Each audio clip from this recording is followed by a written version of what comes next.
Hi everyone, Mike here for MyKeyReviews. In this video I'm going to be showing you the box contents and doing a camera overview for the Sony A6600. Now this, as of 2019, is their flagship model out of their APS-C sensor-sized cameras, or their A6000 series. There are actually two options to choose from when it comes to purchasing this. You can either get the standalone body, which will, at the time of doing this video, will set you back around £1,400. The body is a great option to go for if you already have the Sony E-mount lenses, either the normal E-mount or the FE, because the FE are also compatible. Alternatively, you may have a specific lens that you want to get with it. Once again, in which case the body would be a good option to go for and just save you a bit of money. However, if you're new to these ranges, or the Sony series, then the kit lens probably would be a good option to go for. And that one in particular, the set including the kit lens, will set you back around about £1,700. The kit lens has a really good focal range of 18 to 135mm. Now, if you factor in the crop factor from the sensor, which is 1.5, you're actually getting equivalent to 27mm to 202.5mm.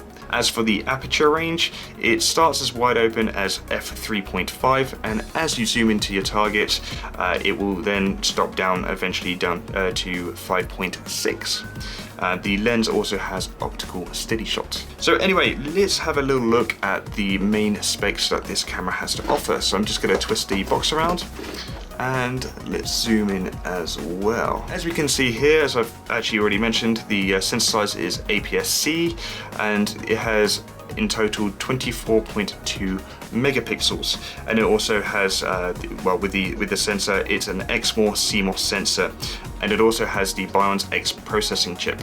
As for the ISO range, it is 100 to 32,000, and it can shoot 11 frame, or should I say up to 11 frames per second.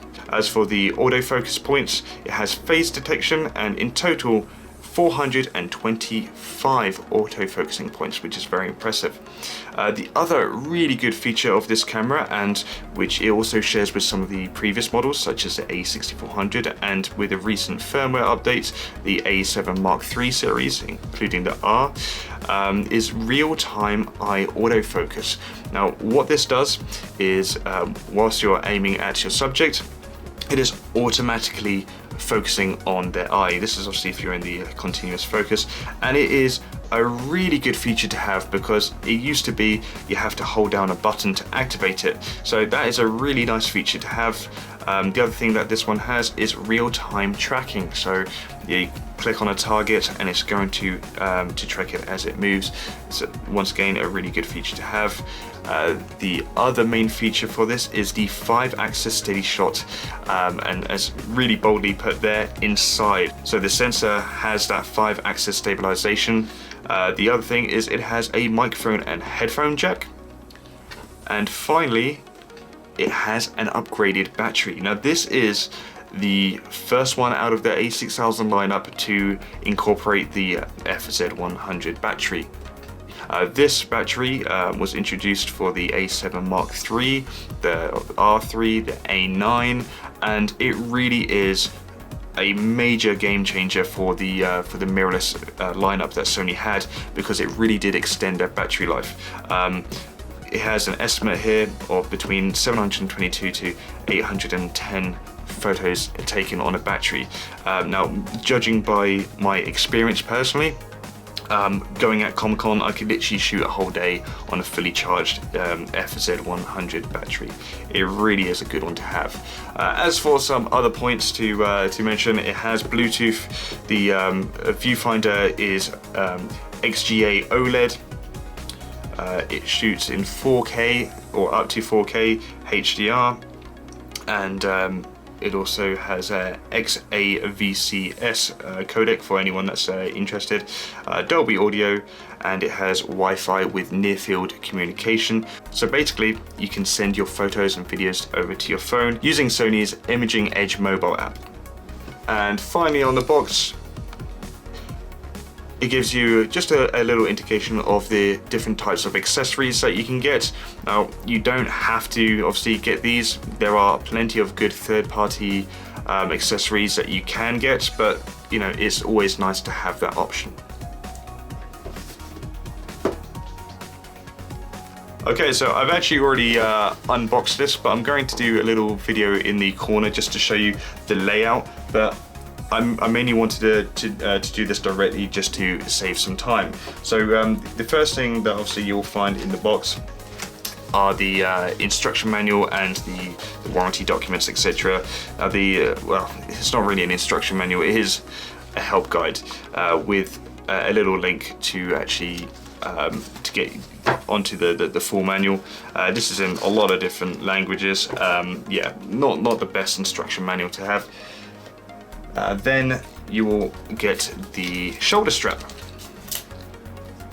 I'm personally not a huge fan of these kind of straps. I personally prefer Peak design, but it's still nice. Obviously, they've included one, and it is Sony Alpha branded. Then there was the micro USB cable. This is so you can directly charge the camera, but you can get an external battery charger for an additional price. Then we have the eyepiece, which I'll show you how to connect in a bit. Then we have the AC adapter, the new styled battery, the NPFZ100, the lens hood,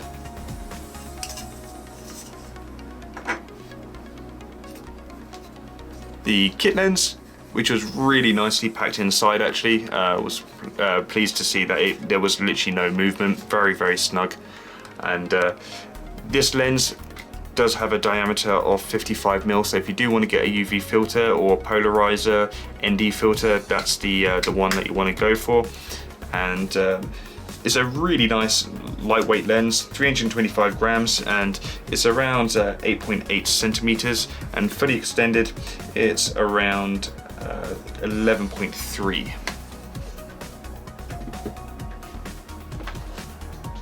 And because I'm in the UK, obviously I've got the UK 3-pin power cable, and they've also included a European cable.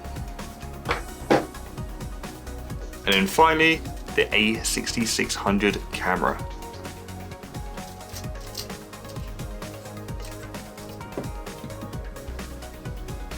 Alright, so for the final part of the video, just going to do a little overview of the camera. So we'll start off on the bottom. Obviously you've got the tripod receptacle, so you can mount this onto a tripod. And then to the right we have the battery hatch. So just flip that open. Battery, just arrow pointing towards the hatch flap there. Put that in there. And then we have the memory card here. The pins face up, so that just slots in like that. Hatch over and slide that across. It's that simple. And then if we go up top, we've got the multi-interface shoe. So there's a little dust cap here, which I advise to just keep on when you're not using that. So with this, you can attach external flashes or multi-interface shoe microphones, or maybe you just want it to hold something like an LED light. You can use that as a cold shoe. Now talking about flashes, to the right here, you may notice that there's a kind of a big blank space there. And basically on the previous models, in fact, all the the A6000 models normally have a flash, such as this right here. So if I press that button there, that will pop up, and you can bounce off the ceiling. Unfortunately, the A6600 is lacking that. And whilst it's not a deal breaker for most people, especially like people who are getting very fast lenses for this, don't always need to use flash, or they might have their own external flashes. It's still a nice option to have, and it is a little bit disappointing that they didn't include that, but that is something to bear in mind. To the right of that, we've got these little holes there. That's the internal microphone. And then just below that, we have the mode dial. So I'm just going to zoom in quickly. So starting off on auto mode, then we have program auto, aperture priority, shutter priority, full manual. Then we have memory recall 1 and 2. This remembers certain settings that you input into it, so it's a nice way of quickly going straight to your favorite settings or setup. Then we have movie mode, followed by slow motion and quick motion. Now with this will shoot up to 100 frames per second and as low as 1 frame per second. It will then make it into a video for you, but it doesn't record the sound. So for example, if you're shooting at 1 frames per second, that will basically be a time lapse, or if you're shooting at 100 frames per second, it's going to slow it down to a nice slow motion video. Then we have scene mode, so various sort of choices here. So what this does is it creates a preset of settings to be suitable for certain scenes, such as portrait mode, sunset, or handheld twilight, which is more, you know, night-based shooting. So yeah, that's what this mode dial is for. Then here we have the scroll wheel. So this is used to adjust certain settings. For example, if I'm on shutter priority and I'm doing that, it's going to adjust the shutter speed. Then just above we have customizable 1 and 2. These are customizable buttons that you can set to certain modes of your choice. There's a whole variety to choose from. I personally have one of these as a toggle between animal and human focus. Then up top we have the shutter button and the on and off switch. On the side here we have the NFC icon. This is the near field communication hotspot. So of course you do need on your smart device to have the Imaging Edge mobile app installed. But basically, for example, you're viewing an image and you want it to be transferred over to your smartphone. You just tap the 2 on their NFC hotspots and it'll then transfer over. So it's a really cool feature to have. Okay, so on the rear, we'll start off top left corner. We have the viewfinder along with the focusing wheel for the viewfinder, and this little bit here is a little sensor. So as you've got your eye up to it, it then will blank out the screen, so you're not using extra power, basically powering them both. And of course, it will also turn on the screen for the viewfinder. Here we have the eyepiece, which was unboxed earlier on, so that just clips on like that, nice and simple. To the right we've got the menu button. When it comes to the menu system, I personally find it very easy to navigate through, but then again, I've been shooting Sony for many years and they haven't really drastically changed the user interface. So yeah, I'm very much used to it. Anyone that's going to be new to this, just like as if I were to jump over to Nikon, etc., I'm going to have a bit more of a difficult time to remember everything. But like anything, over time, you just kind of get used to where everything is. So with the menu layout, you've got the main tabs up at the top, which you can switch through, and then when you know you're on the right one that you want, you just go down and then you've got some more little sub tabs just to navigate through the settings further. But if you find that it's taking too long to go adjust the settings that you want, we've actually got a My Menu system here, and what this allows you to do is actually add all your favorite settings so that you've got really quick access to it. The customizable 3, so there's actually 4 customizable buttons, 1, 2, 3, and the erase button is also customizable 4. And then to the right of that we have this little switch here, so it switches between autofocus / manual focus and auto exposure lock. And when viewing images, as you can see there, little plus, that's how you zoom in into the images. So by default, this is a hold button. So for example, let's just say I'm in autofocus and I want to quickly manual focus. I can hold this down and that will, whilst I've got it pressed down or held down, should I say, it will be in manual focus. Now you can actually set this to be toggle. So for example, I've got it as I just need to press that once and it will switch between autofocus and manual focus. And the same goes with auto exposure lock. And then just below that we have the function button. This is a really good mode to have.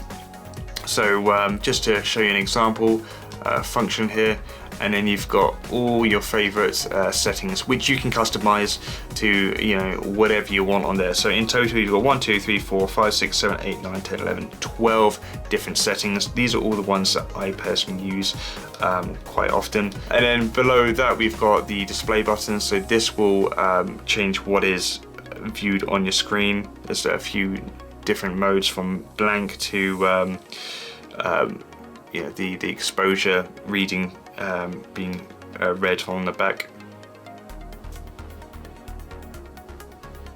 Then we have the ISO adjustment. Just quickly change that to manual.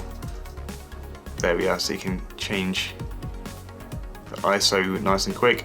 This one to the left will toggle between the shoot mode, so for example single or continuous burst.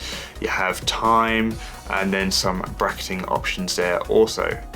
And then if you click that down, we have the exposure compensation. Now this is used if one setting is on auto. For example, the ISO is on auto.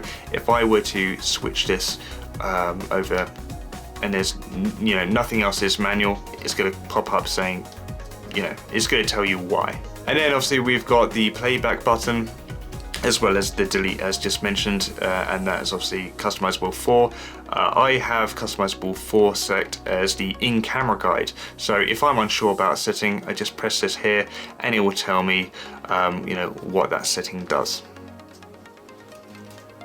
And then we have the screen. So this is a tilt and 180 degree flip screen. So you can tilt it like that, tilt it down, or you can flip it all the way around. So if you're a vlogger and you want to see yourself, make sure that you've got the framing right, or maybe you just love selfies, then this is a really good screen to have for that.